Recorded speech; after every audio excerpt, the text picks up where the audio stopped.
Oh, I see it right here. The little porch, the red brick, the green shutters.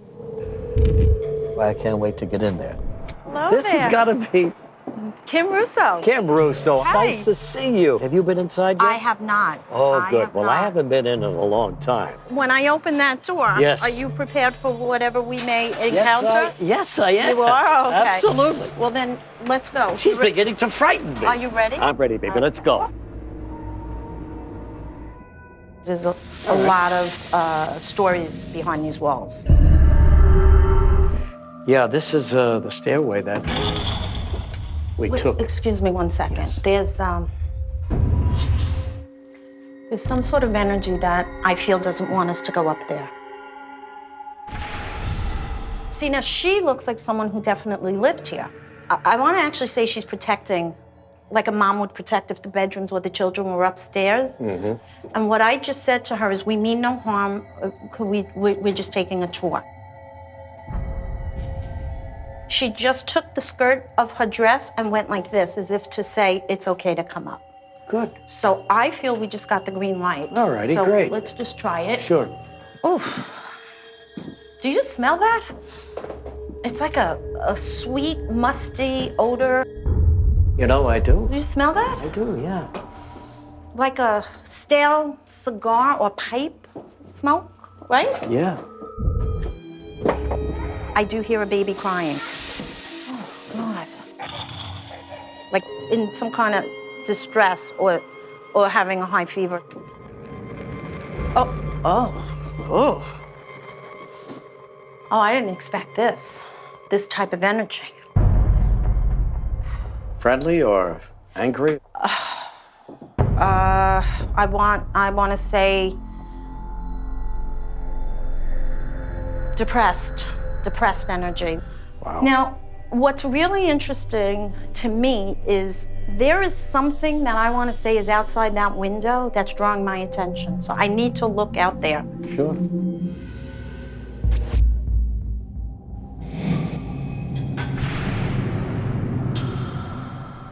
There's something, I want to say bad, that took place right here. This is some sort of vortex for something very unpleasant that went on. See that window over there? I almost feel like this magnet drawing me there. And I'm wondering if this is kind of parallel or adjacent to the window that I was drawn to in this bedroom. I think it is, yeah. It's all on the same side of the house. So basically, what I was hearing as I was walking just now is someone was shot. I heard gunshots right as I walked from there to here. Whoever it was shot in their chest because I feel it in my chest. We do have people here who have studied the history of this house, who know so much about the people who lived here. And there's a fellow, I've asked him to join us. Oh, good. His name is Dean. Oh, I'm so glad you were able Kim Russo. to come and validate. We have some questions. I keep being drawn to each window, one in the master bedroom, and now this window. So, Dean. Yes. Did somebody get shot in the chest? Yes. The Whaley's daughter, Violet Eloise Whaley, shot herself in the chest in 1885. She committed suicide in the outhouse. It's in the approximate location that this brick building is now. She went in one morning and shot herself right in the chest. Oh. Because I was drawn to this window earlier.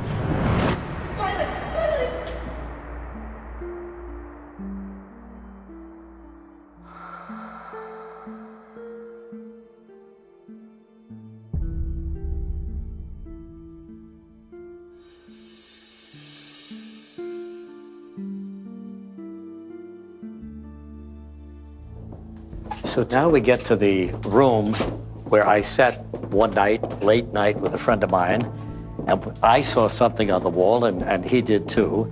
And I'd like to go back into that area, show you exactly what I went through. And this is it.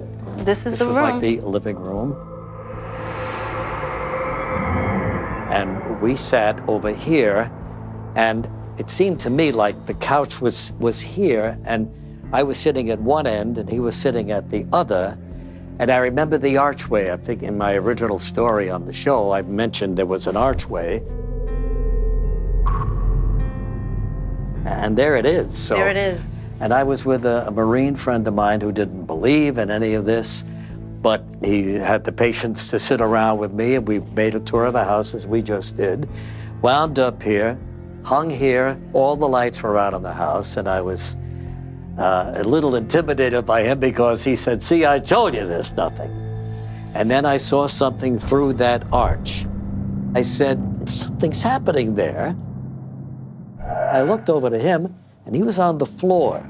He was crawling up past this little table, and he was going right up to the wall.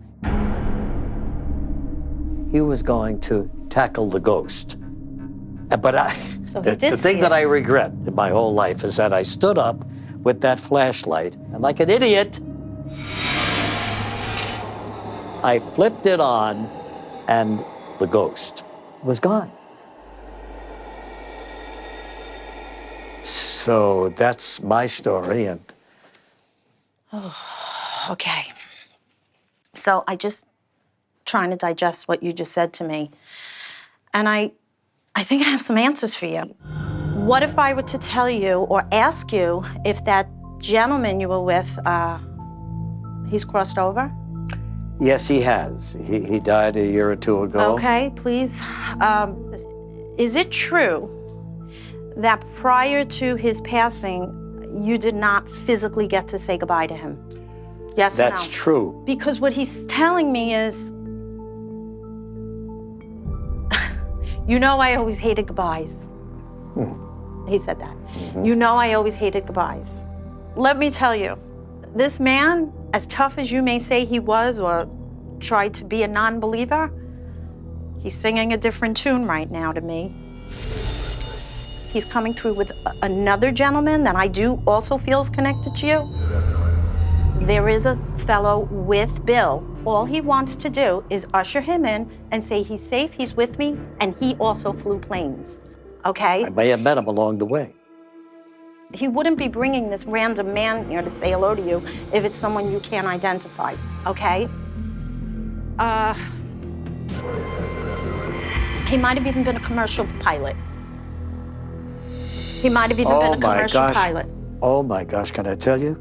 Please. My brother went into the Air Force and then flew for Delta Airlines for 25 years and died just a few years ago.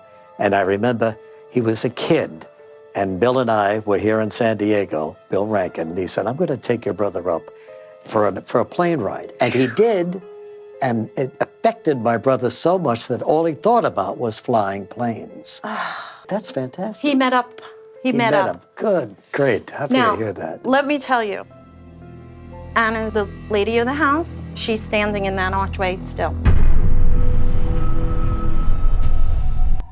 Bill he's in my right ear. He just said to me, that apparition of Anna did not really appear here for you. That was not for you to see. That was for him to see as the non-believer. Right. He also just told me, please don't ever regret shining that flashlight again. I'm going to tell you what that's about. When you shone that flashlight on this woman, there are what we call shadow ghosts. There's a lot of different types of ghosts. A shadow ghost is someone who really doesn't want to be seen. So basically, she came that night because there was a lot of hoopla about setting yourself up here, and we're going to see if this is real or if this is not real. Right. What she's telling me is she wanted to prove that, oh, they want a show? I'll give them a show. So may I ask you, can you possibly relay to them, to Bill They can Rankin, hear you. and to my brother Frank, that I miss them and I love them very much? Will they be able to hear that? They just did. And may I say what they said back? Yes. Happy birthday. Oh, that's right. It was just 2 days ago. I think it's a wonderful experience, the fact that he is together with my brother, who he taught to fly when he was just 12 years old. They met up on the other side. Oh, my God. They met up. There really is a place There really is a place. Glad to hear it.